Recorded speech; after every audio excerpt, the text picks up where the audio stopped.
네, 시장 이야기 시간으로 이어가 보도록 하겠습니다. 국내 증시의 상승세가 지속적으로 이어지고 있는 듯한 모습입니다. 오늘 양대 지수가 일제히 오름폭을 그리고 있고요. 과연 반도체 주도주의 장세가 어디까지 퍼질 수 있을지 이에 대한 이야기 나눠보도록 하겠습니다. 해온솔루션의 이정우 대표와 함께합니다. 안녕하세요. 안녕하세요. 네, 반갑습니다. 삼성전자가 좋은 실적을 발표한 뒤에 반도체 대장주에 대한 기대감 점점 더 커지고 있습니다. SK하이닉스에 대한 목표 주가 상향이라던가 아니면 실적 상향 전망치가 지속적으로 나오고 있는 상황인데요. 언제까지 좀 지속될 수 있을지 목표 주가를 어디까지 바라보고 계신지 좀 말씀 좀 해주시죠. 네, SK하이닉스가 최근 들어서 흐름이 정말 좋다라고 느껴질 정도로 삼성전자보다 더 큰 변동성과 아니면 상승 랠리를 만들고 있다라고 생각이 들고 있어요. 그 이유를 보자라고 본다면 물론 외국인들의 수급이 삼성전자보다 SK하이닉스 쪽으로 약간의 집중된 현상이나 이런 부분이 나오고 있다라고 볼 수가 있고요. 그 연일 계속적으로 SK하이닉스의 목표가 인상이나 이런 부분이 계속적으로 나오고 있습니다. 기존엔 100만 원 중반이었던 목표가가 이제 190만 원, 200만 원까지도 이제 얘기가 나오는 만큼 그게 어떻게 보면 시장을 조금 더 자극을 하고 있다라고 생각이 들고 있어요. 그리고 얼마 전까지만 해도 반도체 D램의 뭐 가격 둔화다, 뭐 터보컨트가 우려된다, 뭐 이런 얘기가 나왔었던 부분이 삼성전자 1분기 실적 발표가 나오고 나서 그런 불안감이나 이런 부분이 다 제거가 됐다라고 생각이 들고 있습니다. 그렇기 때문에 시장에서 어느 정도 반도체 관련된 수요나 이런 부분이 확인이 됐다라고 볼 수가 있고, 기존에 이 사이클이 어디까지 갈 거냐라고 본다면 기존보다는 더 오래 갈 거다라고 하는 게 전망이 더 있다라고 저는 생각이 들고 있습니다. 기존에 D램 계약이 3개월에서 길면 1년이었던 부분이 이제는 뭐 단기 계약, LTA 뭐 이런 얘기가 계속적으로 나오면서 3년에서 5년 뭐 이렇게까지도 얘기가 나오는 만큼 이 사이클이 어떻게 본다면 기존에 1년에서 2년 정도 갔다라고 본다면 이제는 3, 4년까지도 그 이상까지도 갈 가능성은 있기 때문에 어떻게 보면 글로벌 빅테크 기업들이 계속적으로 D램 확보나 HBM 확보에 더욱더 기를 기울이고 있지 않나라고 생각이 들고 있고, 당분간에 반도체 관련해가지고는 계속적으로 지속이 될 가능성이 높다라고 말씀을 해드릴게요. 네, 반도체 상승은 뭐 당분간 이어질 것이다라고 말씀해 주셨는데, 그렇다면 반도체 그 안에서도 순환매가 돌 것 같은데 어떤 순서로 진행이 될까요? 네, 우리가 흔히 알다시피 반도체나 HBM이 많이 팔린다라고 한다면 그 안에 들어가는 소재나 기판이나 이런 부품까지도 계속적으로 수요가 늘어나는 모습이 나옵니다. 그러면서 일정 부분 이제는 어떻게 보면 캐파를 증설을 해야 되냐 말아야 되냐 이런 시점이 온다고 한다면 장비 확대나 이런 부분이 나오기 때문에 어떻게 보면 가장 먼저 움직이는 게 반도체 투톱이 움직이고, 그다음에 패키징과 기판, 그다음에 소재, 장비까지도 확산이 되는 부분이 있고, 지금은 약간의 패키징과 기판 쪽에까지도 왔다라고 생각이 들고 있어요. 그래서 소재 쪽이나 아니면 장비 단에서는 약간 힘을 못 쓰는 종목들도 있겠지만 전체적으로 순환매가 이뤄질 가능성은 있기 때문에 지금 내가 가지고 있는 반도체 관련 종목들이 못 간다라고 해서 너무 답답한 마음을 가지지 마시고 아직 차례가 아니다라고 생각을 하면서 조금 더 모아가기 전략을 하신다라고 본다면 피 맞추기 전략으로 어느 정도 동등하게 올라가지 않을까라고 말씀을 해드릴게요. 네, 그런 가운데 오늘 반도체 노광 장비 세계 1위 기업인 ASML이 실적을 좀 발표를 했습니다.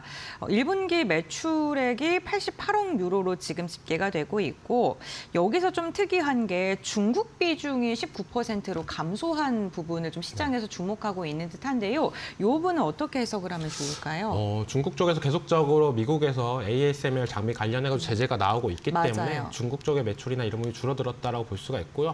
근데 그게 그렇게 걱정할 부분은 아니다라고 생각이 들고 있습니다. 왜냐하면 워낙 한정되게 만들 수밖에 없는 부분이 있고, 어떻게 보면 그 만드는 수량이나 이런 부분도 다 팔리는 부분이 있기 때문에 그런 부분에 대해서 걱정은 많이 안 하셔도 되지 않나라고 생각이 들고 있고, 최근에 어떻게 보면 SK하이닉스나 삼성전자에서도 ASMR 관련된 노광 장비가 발주가 나오는 모습이 나왔기 때문에 1분기 실적뿐만 아니라 2분기 실적이나 3분기 실적도 기대해 볼 만하지 않나라고 생각이 들고 있습니다.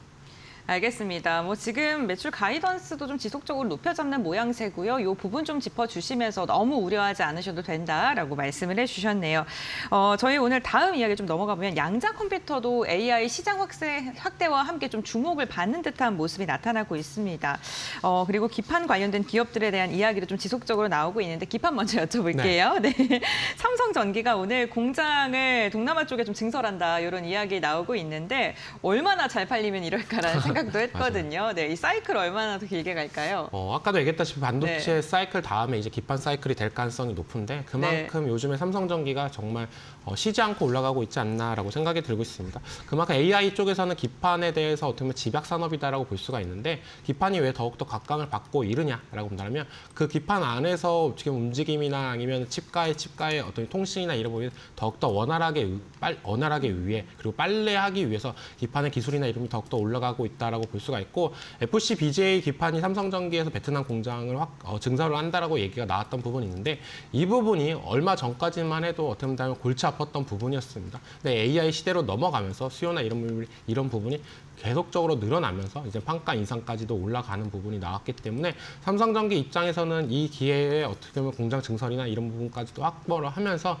계속적으로 더 판매량을 증가하려는 전략이다라고 볼 수가 있고 지금도 어떻게 보면 계속적으로 수요가 계속적으로 늘어나는 모습세가 나오고 있기 때문에 공급자 우위의 시장입니다. 그래서 어떻게 보면 공장 증설이나 이런 부분까지도 맞아떨어지면서 증시가 올라가고 있지 않나라고 생각이 들고 있고 제일 우려 섞이는 거는 우리가 그거죠. 공장 증설을 하는데 나중에 공장이 다 완공되고 했을 때는 수요자들이 많이 줄어드는 거 아니야? 라고 볼 수가 있는데 다들 어떻게 보면 일각에서는 이 반도체 관련해가지고 사이클이 어떻게 보면 길면 2030년 이상까지도 갈 가능성이 높다라고 점치는 부분이 있기 때문에 삼성전기의 이번에 공장 증설은 어떻게 보면 실적에 대한 기대감을 더욱더 만들어주지 않았나라고 생각이 들고 있습니다. 네, 반도체 시장 확대와 함께 지속적으로 기판 쪽도 바라봐 주셔야 될 것 같습니다. 이제 양자 컴퓨터면 여쭤볼 텐데요. 양자 컴퓨터 관련된 기업들 오늘 정말 강한 시세 분출하면서 지금 섹터 상승률이 한 17% 이상으로 집계가 되고 있는 듯한 모습입니다. 그렇다면 어쨌든 미국에서 들려왔던 소식이고 우리 기업들과 연관성, 혜택 그리고 수혜를 얼마나 받을 수 있을지 이게 좀 중요할 것 같은데요. 어떻게 보세요? 양자 컴퓨터 관련해가지고는 어제장부터 계속적으로 보안 관련돼가지고 얘기가 나오면서 한 차례 올라줬다가 이제는 엔비디아에서 이제는 양자 컴퓨터 관련 이슈가 나오면서 그때부터 이제 급등하는 모습가 나왔는데 지금 시장에서는 어떻게 보면 엔비디아 행보에 따라서 관련된 종목들, 테마 관련된 종목들이 어떻게 보면 얘기가 나오면서 올라가고 있다고 생각이 들고 있어요. 최근에 엔비디아에서 통신 장비나 광섬유 쪽으로 투자를 하는 모습가 나오면서 우리나라 국내 증시에서 5G 관련된 종목들이 정말 급등하는 현상이 나와줬다라고 본다면 이번에도 약간 비슷한 현상이 나와주지 않았나. 엔비디아에서 아이징이라는 AI 컴퓨터가 나오면서 이제는 양자 컴퓨터 관련해가지고 이슈가 불면서 올라가고 있다라고 생각이 들고 있고 국내 같은 경우는 양자 컴퓨터 관련해가지고 어떻게 보면 컴퓨터 산업보다는 그 안에 들어가는 보안 그리고 운영, 그리고 플랫폼 이런 생태계 쪽에서는 강점이 있는데 컴퓨터 쪽에서는 약간 약한 모습세가 있다라고 생각이 들고 있어요. 대표적으로 미국에 상장된 아이온큐나 이런 기업들이 그런 부분에서는 조금 더 앞서 나간다라고 보실 수가 있고 우리는 어떻게 보면 부가적인 거, 보안과 운용과 생태계 쪽에 좀 더 강점을 나타나고 있기 때문에 국내 시장에서도 올라가는 종목들이나 이런 종목들이 거의 다 대다수가 보안 관련주들이 올라가고 있다라고 말씀을 해드릴게요. 네, 보안 관련된 기업들도 양자 컴퓨팅 산업 확대와 함께 주목을 해봐야 되는 섹터 가운데 하나인데 오늘 또 급등하는 게 엔트로픽이 미토스를 개발을 하면서 해킹에 대한 우려 이런 게 더 커지는 부분도 보안 관련된 기업들 주가에 힘을 좀 보태주고 있지 않을까 싶습니다. 보안 테마도 좀 장기적으로 봐야 될지 테마성 움직임으로 봐야 될까요? 과거에 보안 관련주들이 어떻게 보면 한 차례 급등하고 나서 다시 네. 주가가 제자리를 찾아갔던 모습가 연출이 됐었는데요. 저는 이번에는 생각보다 오래 갈 가능성이 높지 않나라고 생각이 들고 있습니다. 엔트로픽에 얘기가 나왔던 미스트 쇼크만 얘기만 나왔을 때는 그래도 이게 테마성으로 끝나겠다라고 생각했던 부분이 엔비디아에서 이제는 양자 컴퓨터 관련해가지고 A가 나오면서 플랫폼까지도 이제 출시를 한다라고 얘기가 나온 만큼 그게 더욱더 확산이 되지 않을까라고 생각이 들고 있어요. 우리가 시장에서 알다시피 양자 컴퓨터는 이제 시작이다라고 하는 부분이 있고 기대감과 이런 부분이 있지만 그래도 엔비디아가 어느 정도 한다라고 본다면 그 기간이 생각보다 줄어들 가능성은 있지 않나라고 점쳐지는 부분이 있기 때문에 단기적인 테마였다라고 본다면 이제는 조금 더 길게 가지 않을까라고 생각이 들고 있기 때문에 보안 관련주들 같은 경우에 저는 조정시 매수 관점으로 접근을 하는 게 낫지 않나라고 생각이 들고 있고 이 섹터 같은 경우는 실적보다는 약간의 테마성 그리고 기대감 이런 부분을 올라가고 있기 때문에 약간의 변동성은 주의를 했으면 좋겠다라고 말씀을 해드리겠습니다. 네, 변동성에 주의하시면서 기존의 테마성 움직임과는 조금씩 달라지고 있는 산업의 구조를 좀 짚어주셨습니다. 오늘 국내에서는요, 신현송 한국은행 총재 후보자가 또 오늘 인사에 관련된 이야기를 하죠. 인사청문회를 진행을 하는데 지금 뭐 기사들 뜨는 거 보니까 결국에는 스테이블 코인이나 중앙은행 화폐에 관련된 디지털 화폐 관련된 이야기를 좀 했습니다. 스테이블 코인이 통화 생태계 안에서 그 중앙은행 디지털 화폐에 대해서 경제적 또 보완적 역할을 한다라고 직접적으로 언급을 한 것으로 알려졌는데 그러면서 오늘 관련된 섹터를 좀 강하게 시세를 좀 분출을 하고 있거든요. 그렇다면 이 기업들 수혜 기업들은 당연히 올라갈 텐데 기존 은행들 쪽은 어떻게 봐야 될까요? 기존 은행주들은 안 좋아질 가능성은 있다고 생각이 그래요? 들고 있어요. 우리가 네. 다들 알다시피 돈을 갖고 있을 때 가치나 이런 부분이 은행에 넣었다라고 본다면 은행한테는 어떻게 보면 그거를 어떻게 보면 굴릴 수 있는 자금력이나 원동력이 될 가능성이 있다라고 보는데 이 스테이블 코인이 나온다라고 본다면 다들 알다시피 스테이블 코인을 구매하고 어떤 갖고만 있어도 어느 정도 이자 혜택과 이런 부분이 맞물리면서 어떤 각광을 받고 있다라고 보실 수가 있는데요. 그런 부분이 은행 입장에서는 어떻게 보면 원화를 갖고 있을 이유가 없지 않나. 차라리 원화 관련된 스테이블 코인을 들고 있는 게 조금 더 매력적인 포인트로 가고 있기 때문에 은행 입장에서는 어떻게 본다면 예금 마진이 조금 더 줄어들 가능성은 있다라고 생각이 들고 있고 우리가 어떻게 본다면 계좌이체나 이런 부분이 계속적으로 일어나면서 은행 입장에서는 거기에 대한 결제 수수료나 이런 부분 수수료가 발생을 하는 부분이 있는데 그런 부분까지도 이제 코인 시스템으로 넘어간다라면 은행 입장에서 손해를 볼 가능성은 있습니다. 그리고 대표적으로는 이제 은행의 역할이 조금 바뀔 가능성이 있는 부분이 대출 중심으로 이동이 될 가능성이 높은데 그렇기 때문에 은행 관련된 종목들, 은행에서도 계속적으로 스테이블 코인 관련해 가지고 자기네들이 먼저 앞장서서 나가고 있는 모세가 우리가 여기서 놓치면은 우리가 기존에 했었던 산업이나 이런 부분이 생태계가 많이 달라질 가능성은 있기 때문에 원화도 하고 스테이블 코인도 같이 가야지 은행이 지금 먹고 살 수 있지 않나라고 생각이 들고 있고 그런 부분에 있어서 우리나라 정책도 스테이블 코인 관련된 정책들도 은행과 같이 연관성을 있게 하라고 계속적으로 하는 부분이 갑자기 이 스테이블 코인으로 넘어가면 기존의 은행 생태계와 이런 부분이 어떻게 보면 파괴가 될 가능성은 있기 때문에 같이 하려고 노력을 하고 있다라고 보실 수가 있습니다. 네, 은행들도 어떻게 보면 밥그릇이 빼앗길 수 있는 그런 상황이기 때문에 적극적으로 스테이블 코인과 관련돼서 지금 산업을 좀 확산하기 위해 참여를 하고 있습니다. 그렇다면 결국에는 이러한 기조로 정부의 기조로 가고 있기 때문에 산업이 확대가 될 거는 맞는 것 같은데 관련돼서 저희가 어떠한 기업들 보면 좋을까요? 저는 스테이블 코인 관련해가지고는 단알만 보시는 게 낫지 않나. 단알만이요? 네. 단알이 어떻게 보면 네. 진짜 이 스테이블 코인 관련해가지고 가장 진심인 기업이다라고 생각이 들고 있어요. 뭐 다른 기업들 같은 경우에 뭐 스테이블 코인도 하면서 다른 본업도 하고 있다라고 보실 수가 있는데 단알은 이 스테이블 코인 관련해가지고 총력전을 하고 있지 않나라고 생각이 들고 있고 과거에도 스테이블 코인 관련주로 엮이면서 가장 많이 큰 시세를 상승했던 게 단알이었다라고 생각이 드는데 단알 같은 경우는 한국 기업 최초로 AAIF라는 데 합류를 했는데요. 여기가 뭐냐라고 하면 이 단체에 뭐 아마존 그리고 엔트로피, 구글, 글로벌 빅테크 기업들이 참여를 하고 있는 단체다라고 보시면 돼요.